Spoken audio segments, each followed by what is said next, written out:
Boa noite a todos, sejam bem-vindos a mais um encontro do Grupo GEM. Hoje é dia 28 de julho de 2022.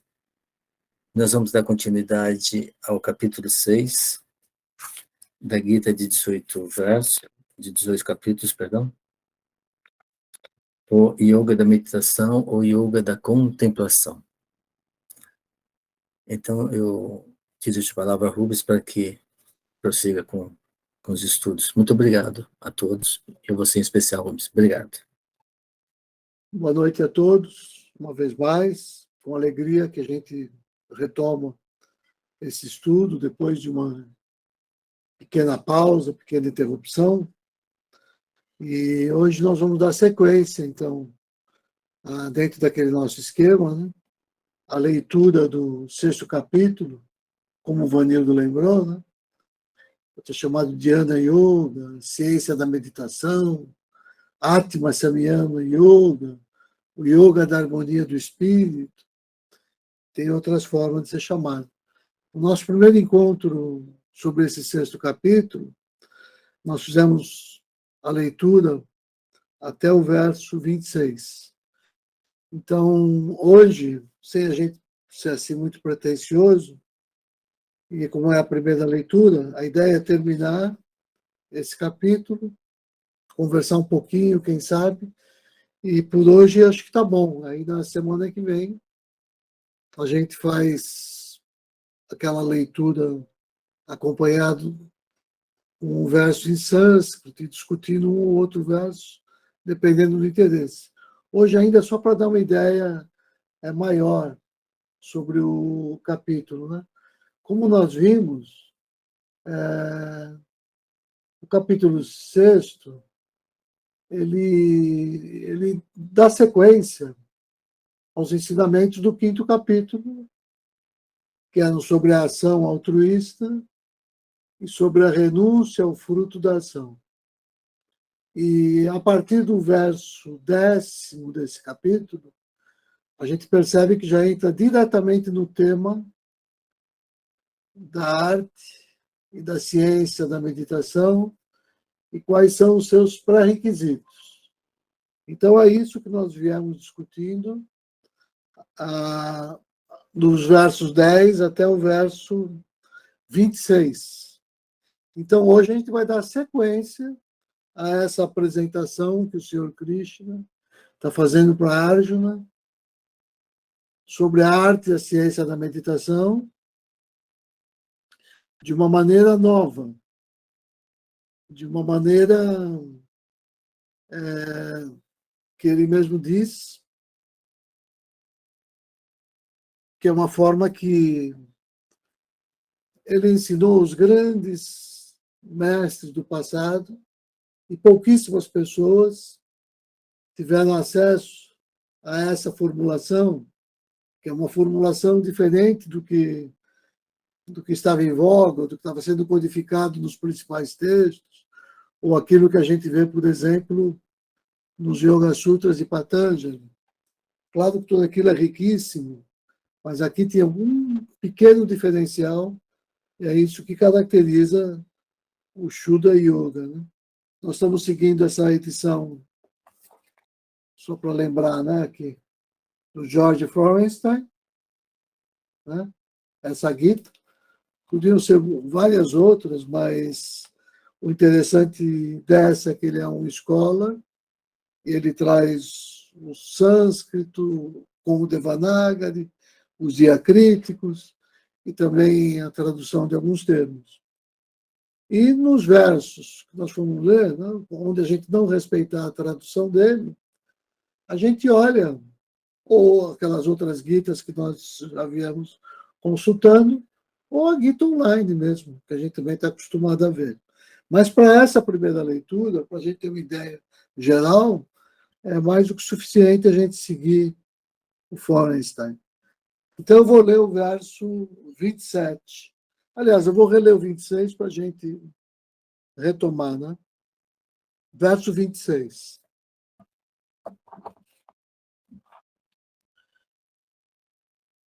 Para onde quer que divague a mente instável e inconstante, de lá deve ele, refreando-a, trazê-la de volta ao controle de si mesmo. Não com essa formulação, né? Mas aqui está uma orientação que era muito cara para a Srivajra, né? Eu mesmo tive a oportunidade de testemunhar e presenciar das várias reuniões que eu assisti com a condução dele. Tem até alguns pequenos textos, né? Onde esse segredo, para a gente se familiarizando com a prática da meditação, era muito importante. Ou seja, que quando... É claro que o pensamento divaga, a gente fica pensando em várias coisas e acha que não consegue se concentrar, né? E não precisa a gente se preocupar com isso, nem se perturbar. Cada vez que a gente se dá conta disso, basta retomar o foco original, né? Que é essa volta que ele está chamando aqui do controle de si mesmo. Simplesmente a gente retoma, né? Então, se eu estou meditando na luz do coração, no Atma, e daqui a pouco minha mente está na conta que eu fui pagar, está naquele lugar que a gente não tem ainda disciplina, vamos dizer assim, né? Aí você se lembra disso e volta a pensar no Atma. Quanto mais a gente vai fazendo isso, é claro que os pensamentos vão se acalmando, os intervalos dessas distrações vão se tornando cada vez menos frequentes e mais longos, e a gente vai se acostumando a repousar no Atma, que é um pouco o exercício que antes da gente começar a gravação, a gente estava fazendo com o Vanildo, né? A gente se preparar, entrar numa postura confortável e fazendo esse exercício. E é claro que isso é só o primeiro passo, né? A gente começa com aquelas 3 modalidades, né? A meditação na divindade externa, na divindade interna, na divindade transcendente, e a partir daí, para que a vida toda se torne uma meditação, e o que ele vai ensinar para o Arjuna, ele vai chamar, não é que ele vai chamar, mas a gente chama, né, dessa espécie de meditação na ação, né? Conforme está definido lá no capítulo 2, no verso 50, quando ele diz, né, yoga é maestria sobre todas as ações. Então, quando todas as minhas ações estão em sintonia com a divindade e o meu ego está em silêncio, estou com essa disciplina, então eu estou num estado crescentemente de meditação. Quando eu passo a levar minha vida assim, eu estabeleço essa conexão com o Atma, com o coração, que ela vai ficando cada vez mais sólida, cada vez mais forte, como se fosse uma sintonia fina de uma estação de rádio, né, distante, longe, cheia de ruídos, mas que ao pouco a gente vai ajustando isso e essa sintonia passa então a orientar toda a nossa vida. E aí, a partir daí, é claro, a consequência são aqueles 3 grandes Mahavakyas, que a gente se dá conta, que você começa a perceber, né? A partir daí que tudo é Deus, tudo é da natureza de Deus, tudo é necessário. Porque a gente passa a se dar conta que essa essência de Deus é da essência do Bhavana, que a gente não vai ter só como um mero conceito, mas a gente vai passar a experimentar, até a experiência, até esse sentimento, né, de unificação. Aí sim, é isso que a gente começa a chamar de proximidade ou de contato, de onde resulta o estado de Ananda, que a gente chama, né, de bem-aventurança. Ou seja, quando eu começo a ter esse estado presente o tempo todo, na minha vida toda, como é que a gente percebe isso? Não em nós, mas nos outros, né? Porque a gente desenvolve, aos poucos, uma certa sensibilidade. Você não sabe por quê, vamos supor que eu lembro do Srivajra, né? Vamos supor quando eu estivesse perto do Srivajra. Só de estar perto dele eu já me sentia bem. Por quê? Porque ele estava naquele estado de tamanha paz, né? Ele estava realizando já isso o tempo todo, que isso se irradia naturalmente da pessoa. Então, só da gente gozar da presença, a gente sente isso. E eu tive a oportunidade de experimentar isso em diferentes contextos, com diferentes membros da instituição. E, guardando as devidas proporções, todos nós, a gente já começa a experimentar um pouquinho disso quando a gente percebe que outras pessoas do nosso ambiente de trabalho, os nossos familiares que não têm essa compreensão, eles começam a gostar da nossa companhia, da nossa presença, confiar na nossa palavra. Porque esse é um estado que se irradia do Espírito. E isso vem desse estado de calma mental. Porque isso a pessoa sente. É isso que a gente sente. E é claro que uma pessoa irritada, uma pessoa agitada, ela ainda está indisciplinada, ela não passa isso. Então, é isso que a gente busca viver. Claro que a gente não tem isso o tempo todo. Às vezes tem maior parte. Mas ele está encaminhando isso, essa fala, né? Então, verso 27. Pois a suprema alegria sobrevém àquele yoguin de mente tranquila, de paixões pacificadas, que se tornou o fundamento universal e é livre de toda mácula. Suprema alegria, nós já vimos aqui. Suprema é Uttama, né? E alegria, aqui a palavra é Sukha. Nós já vimos a oposição dos pares de opostos, né? É Sukha e Durkha. Eu tinha mencionado uma vez que esse Ka é o eixo imóvel da roda, né? Enquanto tudo gira, se você tem esse eixo que não gira. E se ele está bem engraxado, essa roda gira com facilidade, suca, de uma maneira prazerosa. Se entrar areia no eixo, você tem duca, essa coisa emperrada, né? Então, aqui, a suprema alegria é esse Uttama Sukha, né? Que sobrevém ao yogin, que tem as paixões pacificadas. E aqui é muito interessante, porque quando a gente estuda os três gunas, a gente dá vários sentidos para a palavrinha rajas. Mas aqui a palavra paixão é rajas, como aparece em sânscrito. Ou seja, essa qualidade explosiva, né?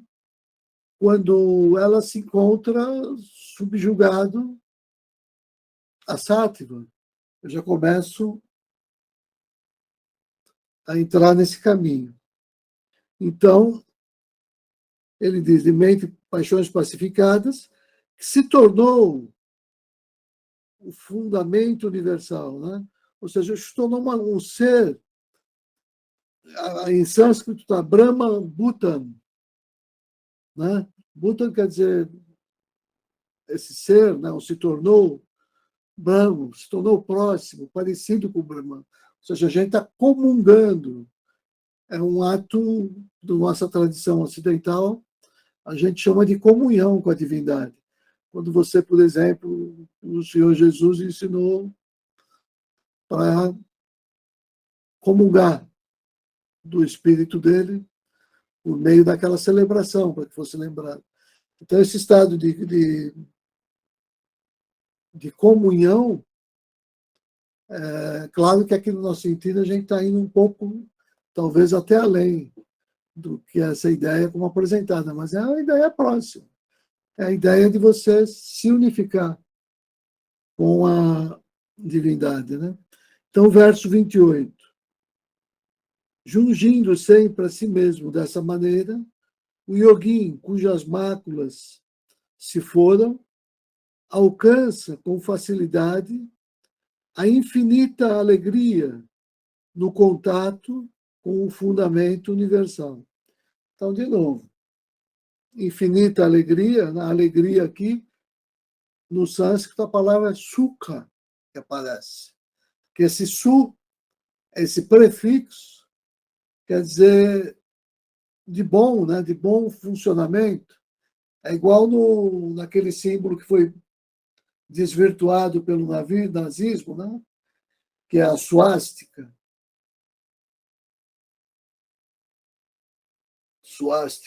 Suástica. No sânscrito, a verdadeira suástica, astika quer dizer o seu ser, né? E esse su, bem, né? Então, o bem do seu ser, por exemplo. Né? Essa é que é a ideia do símbolo original, que depois foi desvirtuado e aquela forma foi invertida e passou a representar o oposto. Né? Mas quem vai numa casa na Índia, você encontra em cima da porta de entrada a suástica, ela significa essa chamada para a hospitalidade, para o bem-estar e tudo mais. Né? Então, a ideia é essa, que a gente vai alcançar esse contato com esse sentimento, né, do fundamento universal, ou de Brahman. Aqui ele chama de contato, mas é bom ler a nota de rodapé nesse caso, que é esclarecedora. Aqui diz, olha, aqui contato é usado em sentido metafórico. Trata-se de algo muito diferente do tato, sparsha, meramente sensorial. Esse contato é suprassensorial e mediado pela faculdade da sabedoria, Buddhi, que se encontra imersa no fundamento universal. Né? Então, na verdade, melhor do que contato, talvez fosse dizer essa percepção, ou como eu sempre gosto de enfatizar, né? Esse sentimento que a gente tem. Igual eu tinha falado um pouco antes, esse sentimento que desperta em nós quando a gente está na presença do instrutor, que a gente sente aquela energia, né? A gente sente aquela presença, a gente sente essa espécie de contato, mas que não é contato no sentido literal do termo. 29. Aquele cujo eu é jungido por meio do yoga e que vê o mesmo em toda parte, contempla a si mesmo em todos os seres e a todos os seres de si mesmo. Desculpa.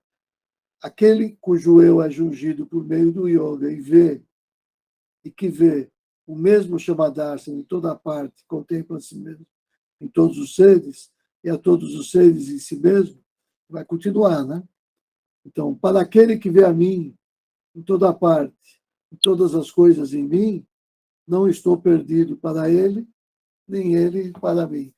Então, aqui de novo, aquela ideia que é a culminação de toda essa arte, ciência da meditação, no próprio ato, na própria experiência da vida, no sagrado da vida, né? Porque eu fui tendo esse aprendizado, eu fui experimentando esse contato com a divindade externa, dentro de mim, transcendente, e de repente todo mundo, são os 3 aforismos, se aparece como um sagrado. Né? E a partir daí eu passo a ter essa experiência, né? Que é o yoga, aquilo que vê esse Samadarshana, né? Darshana, essa visão, né? De Sama, quer dizer, desse mesmo, em toda parte. Contempla a si mesmo em todos os seres em si mesmo. Então, quando tem essa experiência, qualquer ação que eu for realizar, ela já é uma expressão da meditação. É a meditação na ação, porque eu estou agindo como instrumento de Deus e vendo no outro um filho de Deus. Então, esse é a parte madura do Shuddha Dharma, né?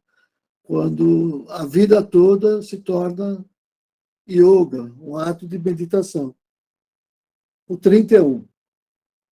Aquele que se encontra estabelecido na unidade e adora a mim como aquele que repousa em todos os seres, esse yogin habita em mim, qualquer que seja a sua condição de existência. Então está aqui, né? Claramente ele vem construindo isso que nós chamamos na nossa instituição, no Shuddha Raja Yoga, conceito do Bhavana, né? Que é isso, é exatamente isso. Né? Ou seja, quando a gente se percebe essa unidade, né? E que a gente se encontra nessa unidade, né? Então a gente tem consciência dos 3 aforismos como sendo uma verdade, e a gente está nessa conexão, nesse sentimento. Então é uma forma de meditação, de yoga, de adoração, né? Ao Atma, ao Brahman, que está chamando de mim, né? Ou seja, como aquele que repousa em todos os seres. Está aí o segredo, de fato, que eu falei da meditação na ação e da vida toda com meditação. Porque eu não estou mais experimentando isso de olhos fechados e meditação silenciosa, enquanto estou sentado no meu quarto ou no meu cantinho e faço meditação. Eu estou experimentando isso na vida, né? Por quê? Porque eu estou percebendo, em todas as experiências que a minha vida me apresenta, uma oportunidade que é sempre a mesma, a de me relacionar e de me aproximar da divindade, por meio das experiências positivas e negativas que a vida me apresenta, para que eu possa ir me lapidando, me aperfeiçoando. Às vezes me dá uma coisa positiva, às vezes me dá um aborrecimento, às vezes me dá uma facilidade, às vezes me dá uma dificuldade, mas quando eu entendo que tudo isso é expressão de Deus, né? Que não existe mal, que bem e mal são as duas faces da mesma moeda, que tudo na vida é oportunidade de aprendizado, eu entrei nesse campo de entendimento do que é o Bhavana, né? Ou seja, quando eu olho para qualquer ser e com ele eu vou me relacionar, eu deveria me relacionar com essa consciência que o mesmo espírito que habita aquela forma de vida é a que está presente em mim. E se ela tem uma manifestação que a gente pode gostar mais ou menos, né? Isso é para o nosso aprendizado e crescimento e aproximação de Brahman, que é quando a gente vai perceber que todas essas diferenciações do ego se suavizam e a gente começa a perceber em tudo a mão de Deus, até nas coisas mais difíceis. Existe uma lógica, um controle, está tudo encaminhado, né? Então, nessa crise planetária, a destruição da natureza, nas ditaduras, nos crimes, tudo isso é uma coisa extremamente negativa. Mas o que tranquiliza os membros do Shuddha, em parte, sem os eximir da sua responsabilidade para que eles atuem para favorecer o bem no mundo, é a compreensão de que o espírito é imortal e que a matéria está sempre em transformação e que logo que o espírito tomar conta das experiências, tudo se reencaminha, tudo se alinha. E é para isso que a gente tem que trabalhar, para que essa... Só para isso. E respeitar a vontade de Deus em todas as experiências do mundo, né? Em todos os resultados da vida, nos justos, nos injustos, né? Nos momentos fáceis e nos momentos difíceis. Claro que isso é extremamente difícil. É tão difícil isso que a condição paradigmática é exatamente essa que está sendo retratada no texto, que é o que o Senhor Krishna está dizendo para Arjuna. Não existe nada mais difícil do que esse momento que você está vivendo, né? Esse momento terrível, né? Essa guerra fratricida, onde você está sendo colocado em frente a tantas decisões difíceis para se tomar. Então, estou dizendo, se for com esse espírito, você promover a tua ação, ela vai ser bem encaminhada.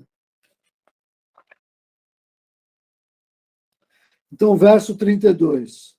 Aquele que, por sua própria identidade, vê o mesmo em toda parte, ó Arjuna, quer se trate de alegria, quer se trate de sofrimento, é considerado um yogin supremo. Ou seja, exatamente isso que eu estava dizendo. Então, aqui ele conclui, mais ou menos, a sua formulação do entendimento do Bhavana. Está aqui dado o Bhavana. É isso. Né? E a gente fala sobre isso, infelizmente, isso eu vejo em todos os ambientes da instituição, de uma maneira ainda muito teórica, mas com muito pouca. Todos nós, sem exceção, aqui não tem ninguém que está fora disso, né? Com muito pouco ainda consciência desse verso, dessa possibilidade. Então, o Arjuna mesmo, né, ele sabe que isso é difícil. Então, ele vai começar a falar agora. No verso 33, ele diz: Este yoga, proclamado por ti, a ser alcançado por meio da igualdade, ó Madhusudana, não vislumbro um estado firme pelo qual possa ser realizado, em razão da inconstância da mente.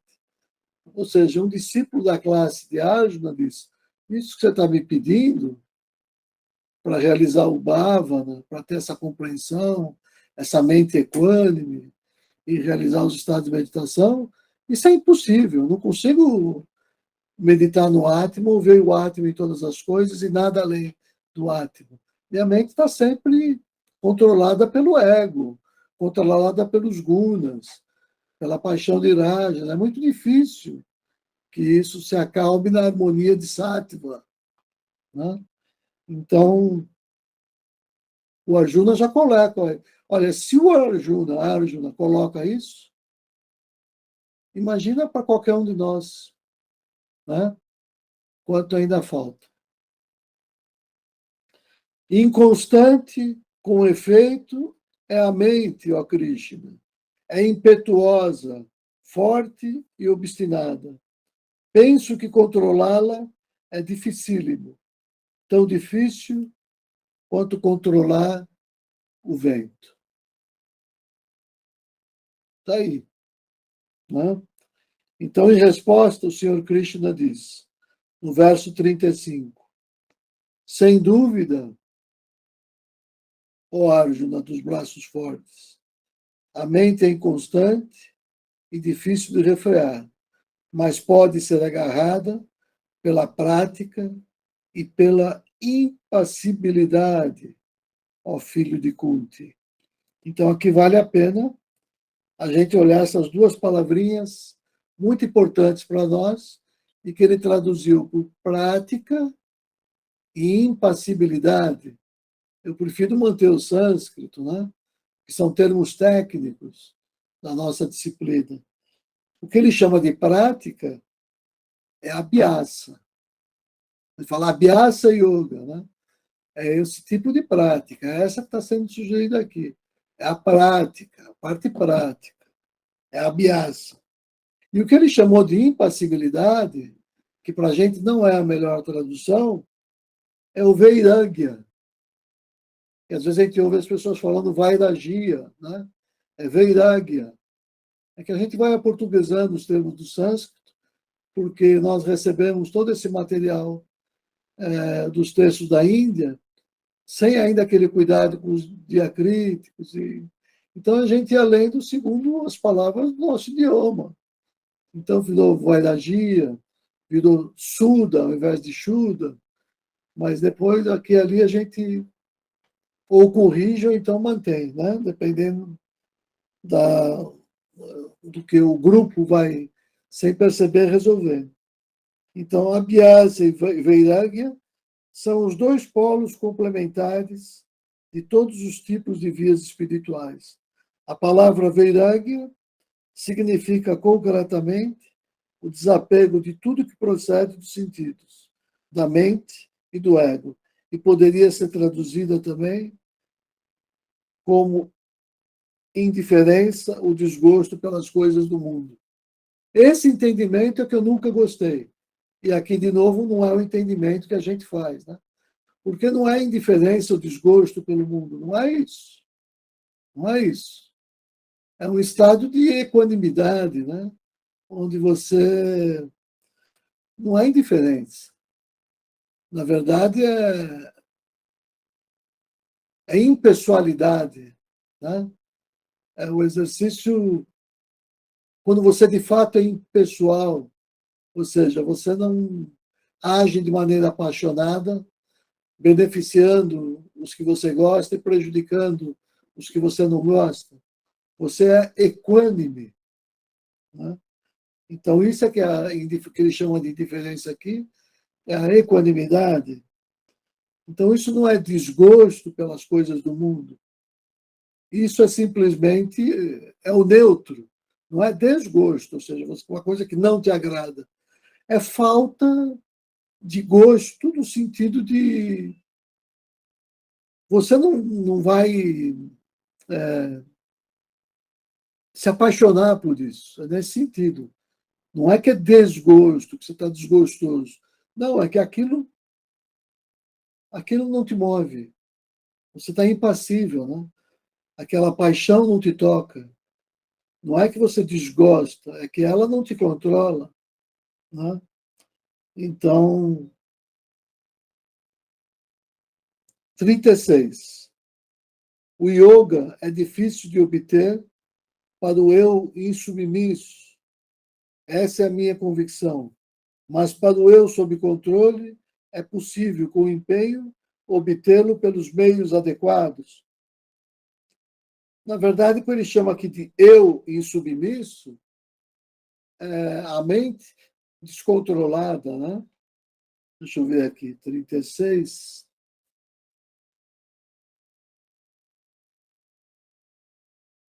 É, né? De Manas.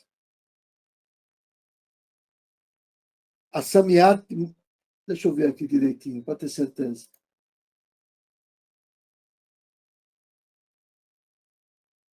Só um minutinho.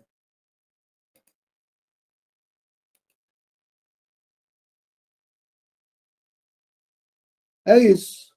A Samyati Maná, né? Então, esse Atma, esse eu, né?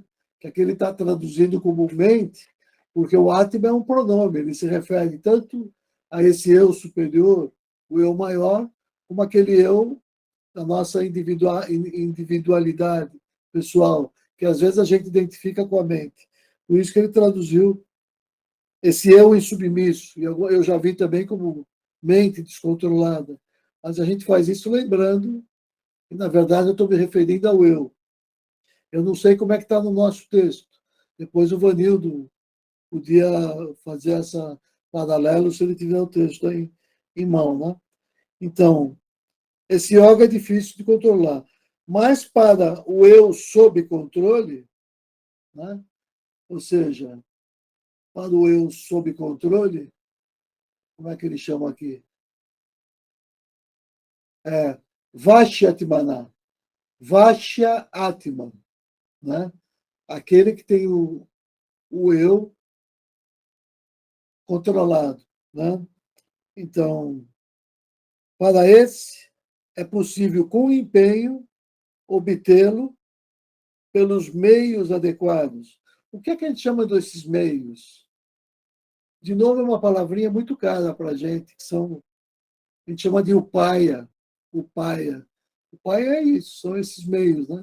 Tem muitas palavrinhas que vêm com esse prefixo upa, né? Upanishad, Upadesha, Upaya.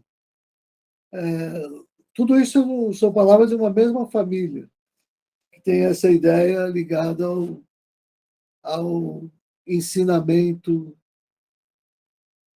espiritual. Então, o Arjuna disse: o indisciplinado, cuja mente se desviou do processo do yoga e que, consequentemente, não alcança a consumação do yoga, mas que é dotado de fé, que caminho trilha ele, ó Krishna? Então, o Arjuna está dizendo, né, olha, na verdade, a palavra não é fé, a gente já sabe disso, é Shaladá, né? É quase como se ele estivesse se apresentando ali. Eu sei que a minha mente é indisciplinada, eu sei tudo isso, mas eu sou um buscador. eu tenho essa convicção, eu tenho fé, eu tenho xaradá, como é que eu faço, né? Ele está quase que falando dele aqui, né?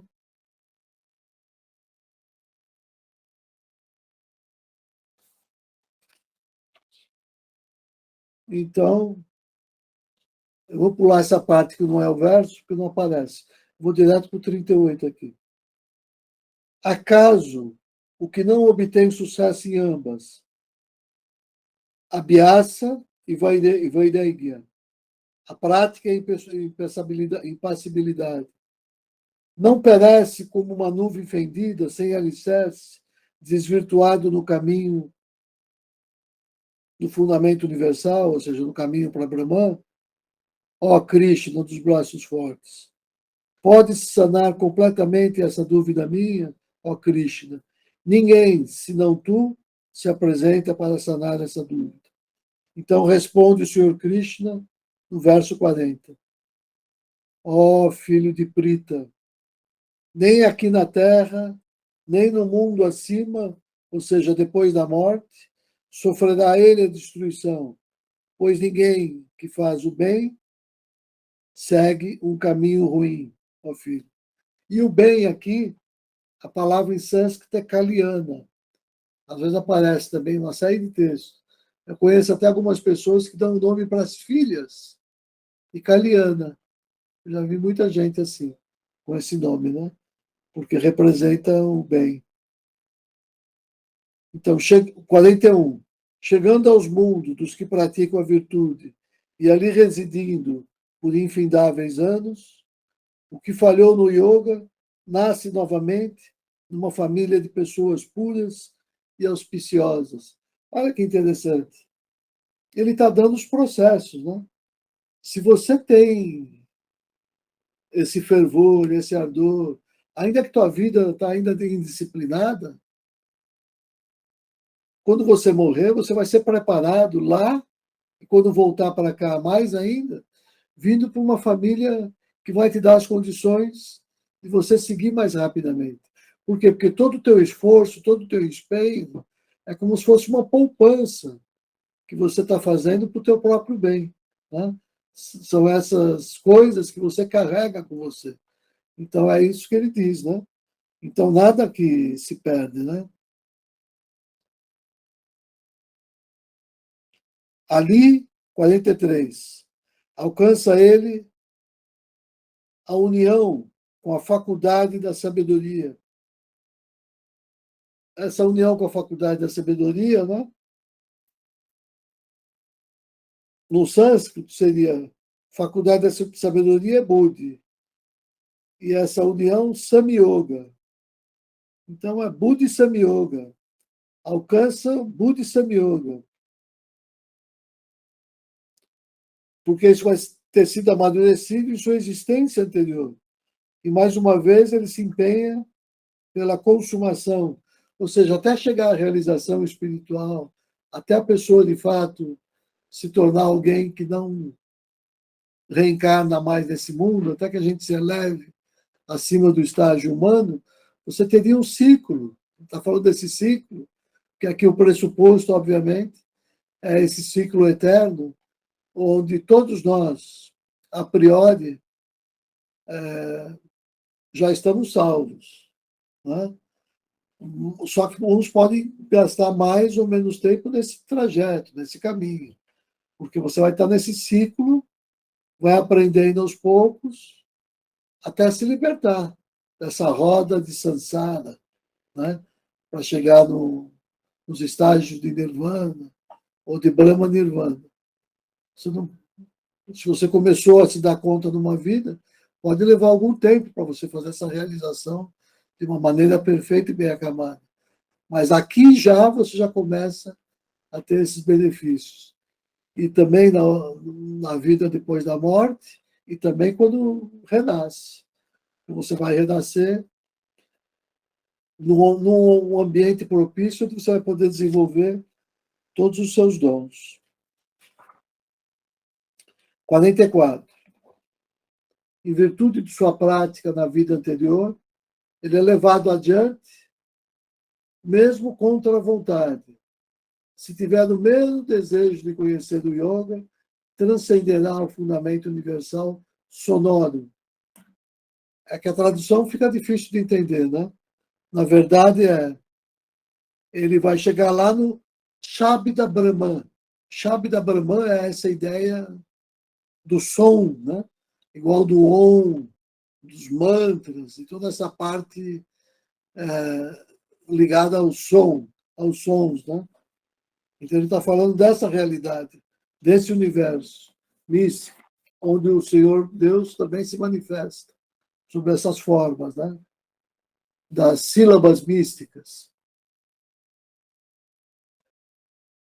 Mas o yogin, empenhando-se com esforço, purificado de culpa, aperfeiçoado no decorrer de muitos nascimentos, segue então o caminho supremo até o final, né? Deixa eu ver o que ele diz aqui no 23. Caminho supremo, Parangati, né? É a libertação definitiva da natureza superior de Deus, que é a pessoa suprema, Purushottama. Ou seja, para ele aqui ele traduz como sendo o próprio Senhor Krishna. A gente, claro, que não precisa ver assim, né?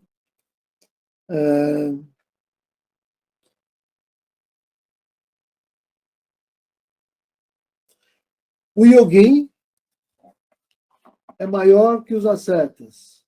É considerado maior até que os yinyanes, eles chamam aqui de gnósticos, né?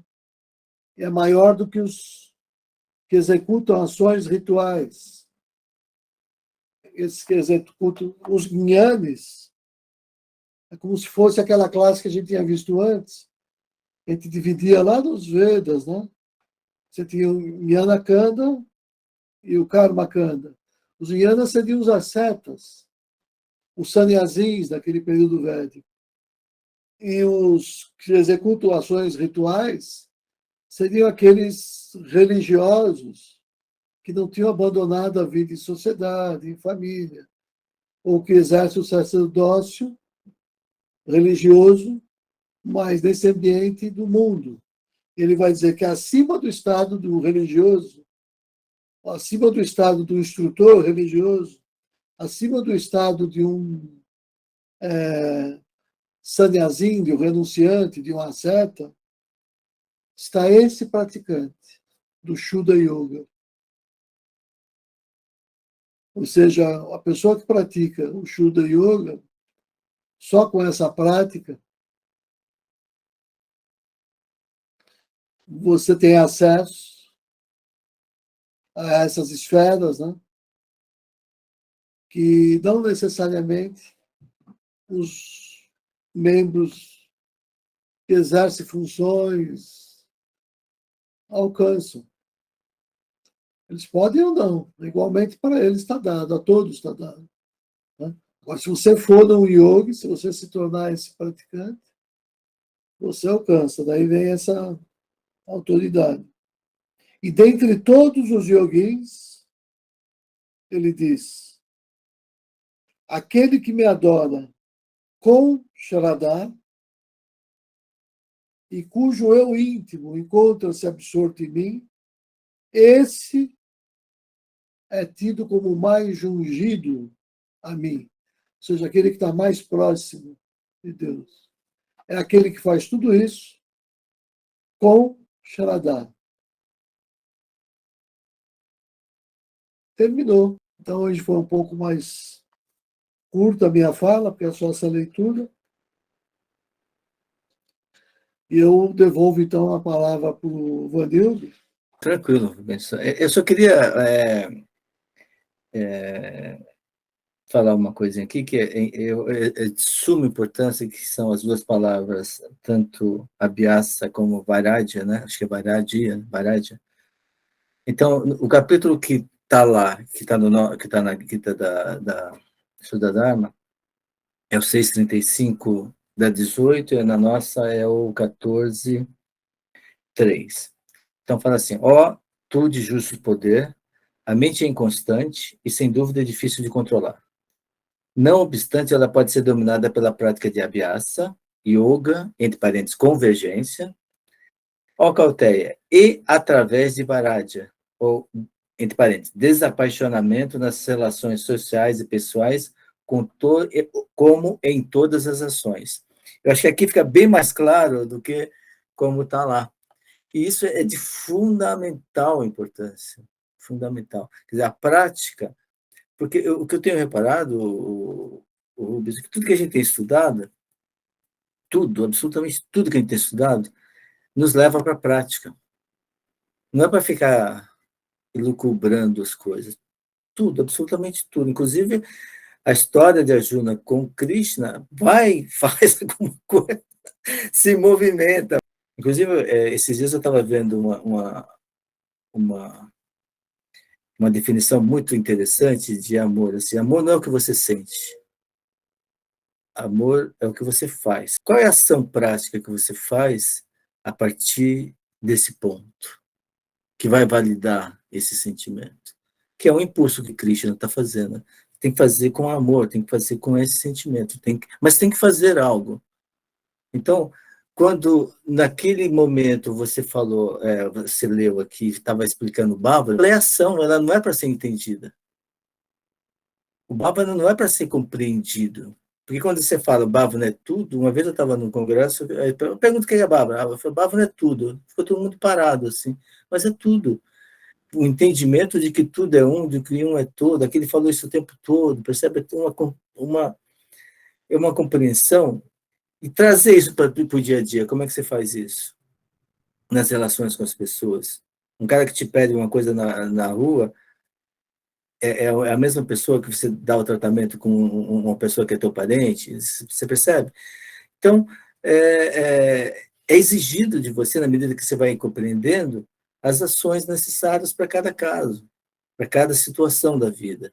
E quando se parte desse ponto que você fala, que é o Sharadá, que é esse ponto que sai do coração, e você vai juntando com a Abhyasa e com Vairagya, você vai fazendo uma, uma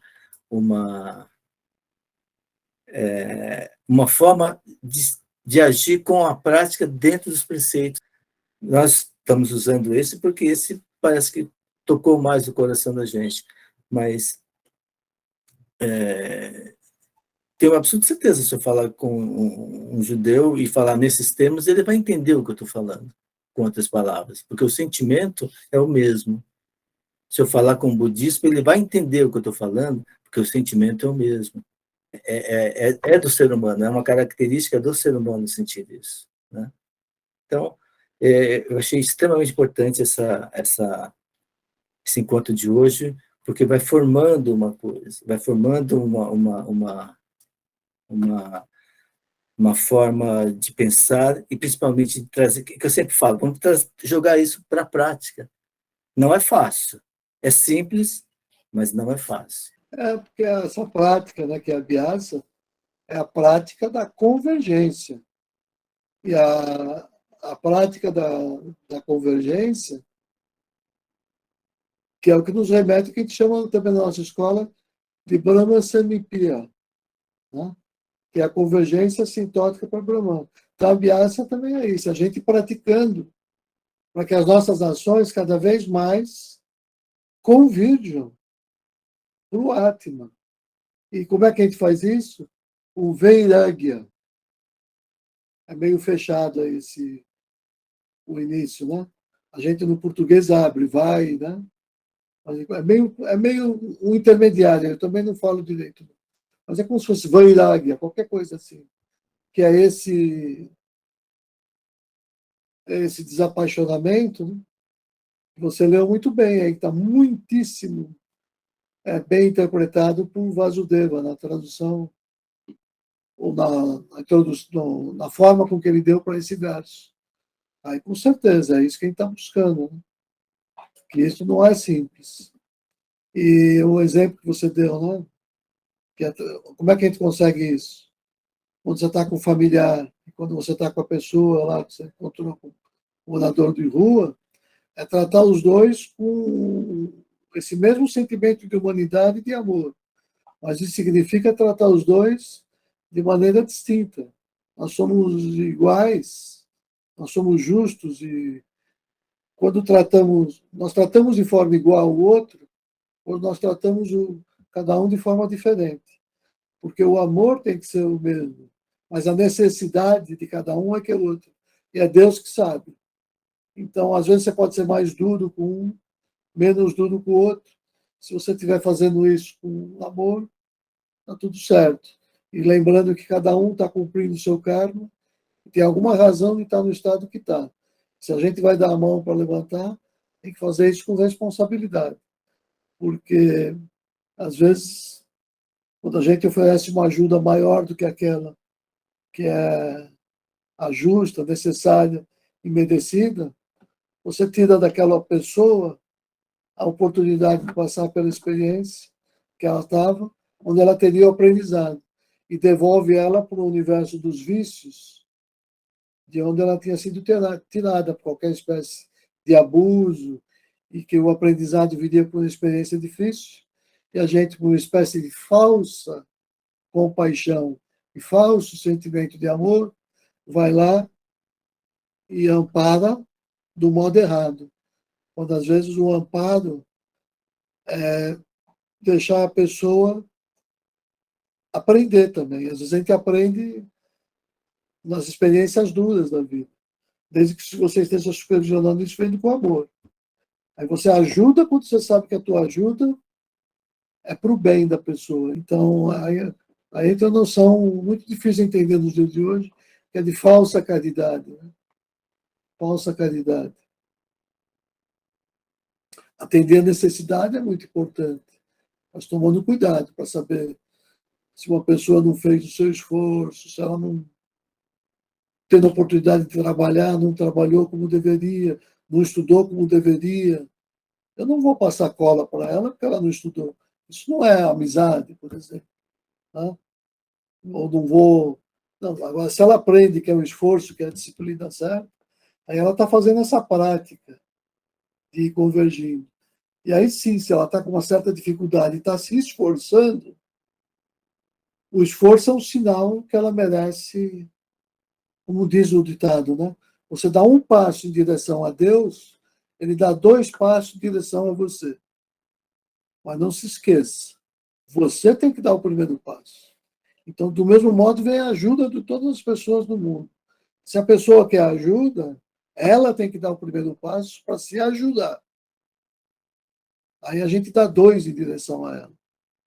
É assim que você recupera as pessoas das drogas, dos crimes, e educa os funcionários. Agora, cuidado com os vícios, de atender o capricho das pessoas, né?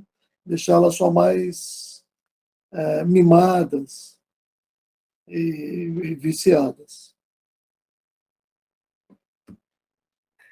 Alguém quer falar alguma coisa? Acho que é isso mesmo que o Rubens falou, não é? Que na próxima semana ele vai detalhar mais, mas muito lindo, gostei muito de hoje. É isso que vocês falaram mesmo, né? A prática da ação, da meditação na ação. Tudo que a gente for fazer, né? Por exemplo, limpar uma casa, coisa que eu faço, né? Limpar uma casa, eu tenho que limpar com amor, com tudo. Aí eu estou fazendo uma meditação e que é o amor que leva a meditar, como é que é? Ação, a meditação na ação. E com o amor a gente melhora, né? Melhora a vida da gente, a vida, o mundo também, a gente pode passar isso também e começar a melhorar tudo. Então, posso comentar, Manildo? Porque esse exemplo Sim. é tão rico, né? Ela falou da casa, que é esse ambiente sagrado, né? Que é especialmente sagrado esse ambiente. E como é que a gente faz a limpeza da casa, essa meditação? Se a gente estiver sempre lembrando ou pensando qual é a melhor forma de harmonizar, onde cada coisa fica melhor, por que as coisas têm que estar bem limpas, porque e se eu começar a prestar atenção, se eu deixo as coisas jogadas num canto, se eu deixo o quadro torto de um certo jeito, se, se as coisas não têm certa harmonia, a energia que se irradia daquilo é de um tipo. Agora, quando eu coloco cuidado, eu respeito uma certa geometria de equilíbrio, aquelas formas, se eu coloco flores, elas começam a irradiar uma outra coisa.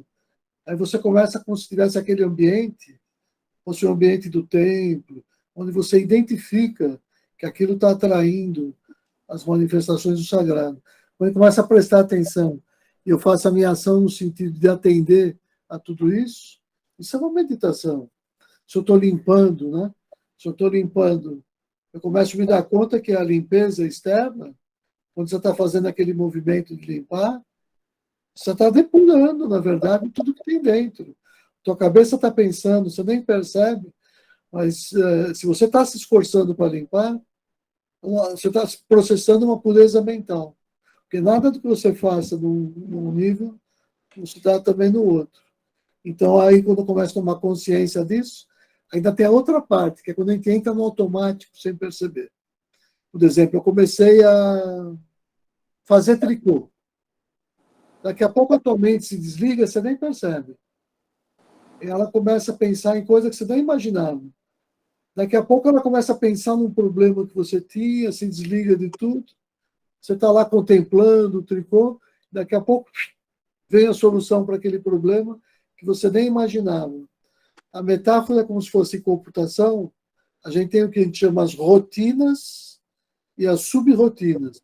O computador começa a trabalhar numa rotina e quando a mente se desliga, é como se uma parte independente da mente, sem você ter consciência, ela está tentando resolver outra subrrotina. Então, daqui a pouco, você está arrumando uma cama, você está buscando como dobrar a cama e pôr no lençol do jeito mais bem colocado. E você acaba, a outra subrrotina, descobrindo a melhor forma de resolver um problema que você tinha, que você nem imagina. E a solução vem. Porque essa concentração, essa reflexão que você está fazendo, está te colocando em sintonia com a busca daquela perfeição que representa a divindade. E a gente vai se aproximando da divindade. Quando eu percebo que de tudo o que se irradia é esse sagrado, essa divindade, né? Então, é exatamente esse o exemplo. E a casa, infelizmente, tão descuidada, né? Hoje em dia, quando a gente vai ao templo, é só para ter uma ideia de como deveria ser a nossa casa. Porque o verdadeiro templo é a casa. Então, às vezes, é estranho. A pessoa vai dirigir uma reunião no templo, e ali é tudo arrumadinho com flor. Você vai na casa da pessoa, não tem aquela harmonia. Então, ela está fazendo aquela reunião no templo só de uma maneira mecânica, artificial. Porque a verdadeira ritualística, né, se ela se expressa naquele ambiente do templo, ela tem que se expressar no seu ambiente. É ali que você constrói o seu templo. E é isso que você leva para o templo, né? Que é a tua doação, que a gente chama de dana. O que é dana? É isso. Quando eu vou para o templo, eu levar o que eu construí de sagrado no meu ambiente sagrado. Levar o templo da minha casa para aquele templo comunitário, para que ele se torne como a minha casa. E geralmente é o contrário para as pessoas. A casa delas está tão bagunçada, né, que já é um grande passo que a casa delas se aproxime de um templo. E o que a gente quer, os membros mais antigos do Cidadão, é o contrário já. Né? Na verdade, a gente quer que os templos evoluam para refletir um sagrado ainda maior, para que aquilo lá seja de fato um ambiente familiar, um ambiente íntimo, como é o ambiente de uma família mesmo, de mãe, pai, irmão e filhos. E os templos ainda não chegaram a esse nível onde todos são irmãos e membros de uma mesma família. Ok, deixa eu só... O que você estava falando, Rubens? Tem uma coisa que eu queria falar há muito tempo. Parece uma besteira, mas para mim é muito importante. Lavar louça.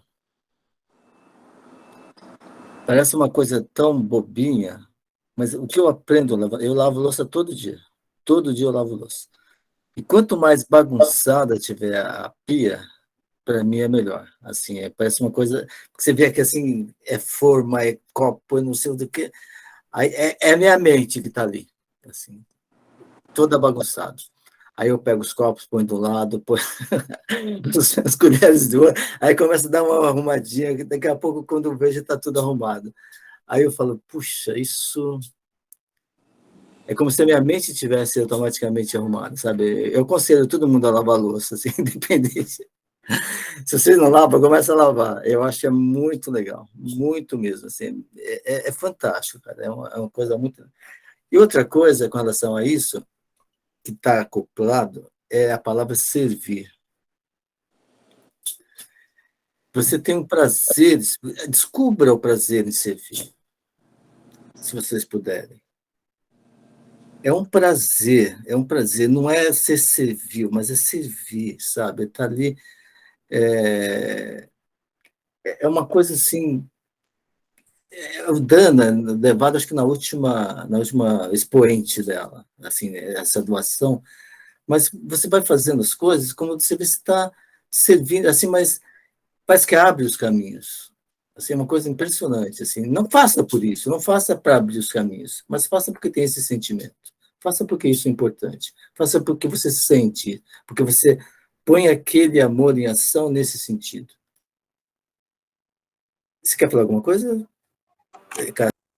Mas assim, eu queria falar duas coisas. Eu achei muito bom hoje falar sobre essa questão da ação justa, necessária. Como é importante a gente refletir sobre a ação. Depois que a gente estuda, a gente começa a estudar, a gente vai mudando também a forma de agir, a forma de servir. Acho isso muito importante.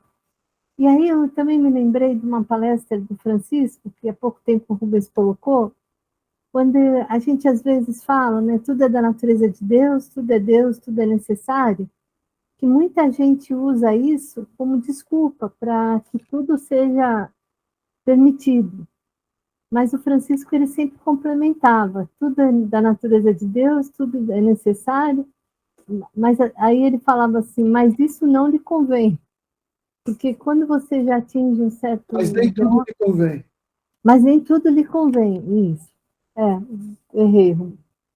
Porque quando você já atingiu uma certa maturidade, começa a agir de uma forma, começa a estudar e entender um pouco mais, né, da verdadeira ação, você não pode usar isso como desculpa. Como você falou, né, Rubens, o mal e o bem são faces de uma mesma moeda.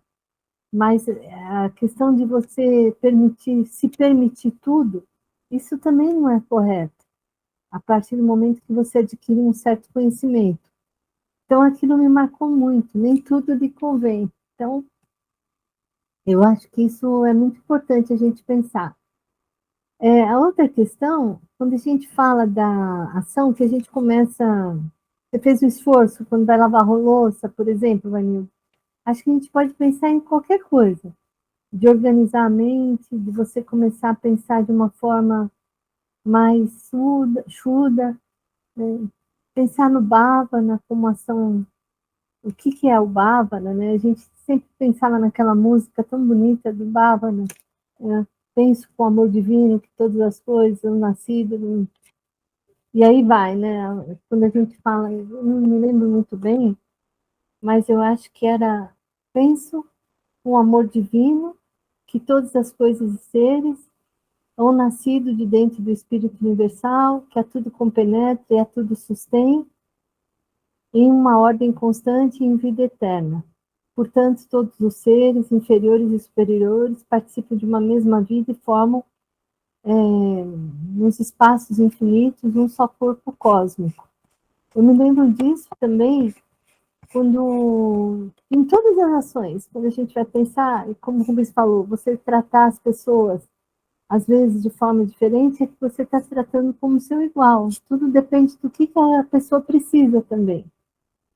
E essa questão da ação é uma coisa interessante, que muitas vezes o pessoal acha que as coisas, vamos supor, na ciência, né, as coisas surgem de uma forma assim meio sem mérito. Não é verdade. Porque a gente vê muitos exemplos na ciência em que, às vezes, o pesquisador, o cientista, ele pensa em tantas coisas, ele se esforça tanto, que muitas vezes as respostas vêm quando ele está em uma ação, em um certo... realizando alguma coisa que não tem nada a ver com aquilo que ele estava pensando naquele momento. Vou dar um exemplo. Mais de uma vez aconteceu comigo, de eu estar tentando resolver um problema e me esforçar muito e a resposta não vir. E às vezes essa resposta vir num sonho. É muito estranho isso, mas já aconteceu. Porque acho que aquilo era como se fosse assim, o resultado de um esforço imenso que eu estava realizando naquela ação. Uma ação que é verdadeira, justa. Então, às vezes eu acordava de madrugada para escrever alguma coisa, assim, no dia seguinte eu nem me lembrava que eu tinha escrito aquilo. Mas chegou a acontecer. Mas aquilo não veio por acaso, veio como resultado de um esforço muito grande na questão de toda a ação. E eu também gostei do exemplo da Maria. Quando eu estou na minha casa, qualquer coisa que eu faço, limpar um banheiro, fazer uma comida, a energia que a gente coloca em tudo isso vai interferir no outro. Eu tenho certeza disso. Então, às vezes, quando isso não acontece, é porque alguma coisa a gente não fez de forma correta, né? Então, não adianta, eu não gosto de comer comida de qualquer pessoa. Quando a pessoa cozinha com raiva, batendo as coisas, eu sei que aquela energia vai, de alguma forma, daquela ação que não foi feita de forma chuda, vai revertir para a gente, uma energia que não é boa. Então, acho que essas discussões de hoje levam a pensar em muita coisa. De exemplos que apareceram aqui, eu acho muito interessante. Como lavar a louça, né? Organizar a mente numa ação que parece tão simples e insignificante, como é importante para a gente. É isso. Obrigado. Senhor Lípides, então eu vou pedir para o senhor, caso o senhor queira falar, complementar alguma coisa, e depois encerrar para a gente, se ninguém quiser mais falar algum, beleza? Pode ser então, senhor Lípides? Ok, Vanilda. Muito obrigado, então. E a todos, que a paz de Deus seja com todos nós. Esse capítulo, ele trata da yoga da meditação. Para meditar, precisamos aquietar a mente. Sabemos que não é fácil para aquietar nossa mente, porque ela era poderosa, obstinada, difícil de controlar, como disse a pergunta de Arjuna, e Krishna também confirma isso.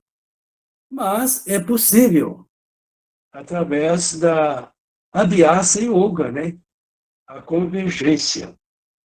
Eu acho isso fantástico quando nós colocamos isso em prática. Eu tenho umas certas experiências que todas as vezes, nas minhas dificuldades, no serviço ou mesmo na meditação, fazer essa convergência. Tem tido os resultados fantásticos. Então, é muito importante pôr em prática essa convergência. E quando nós somos invadidos pelos poderes cósmicos ou divinos, então nós sentimos a paz que habita em nosso coração.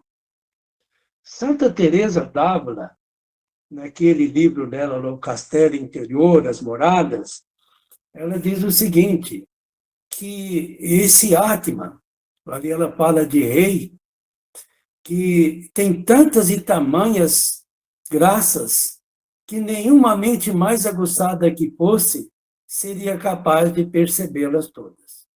Então, na realidade, esse capítulo nos leva a refletir essas maravilhas que nós conseguiremos através da meditação.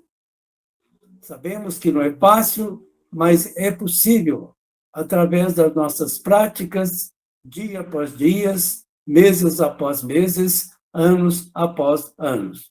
Sabemos que cada vez que nós nos esforcemos para entendermos melhor a meditação, ou melhor dizendo, sentir a meditação em 3 aspectos, né? Com forma, imanente e transcendental, nós vamos galgando pontos mais luminosos. É um crescer constante. Então, na realidade, todos nós devemos nos esforçarmos para meditar corretamente. Então, é só isso que eu queria dizer, e vamos, então, encerrar essa reunião. Vamos tomando consciência que nós somos centelhas divinas e vamos nos convergir de todas as coisas para o Atman. E ali, unido, vamos agradecer a Deus por mais este momento, mais esse estudo que estamos fazendo. E com essa gratidão, vamos pronunciar por 3 vezes o Pranava Om, o nome sagrado de Deus. Coloquemos os nossos pensamentos na luz do coração e inspiremos.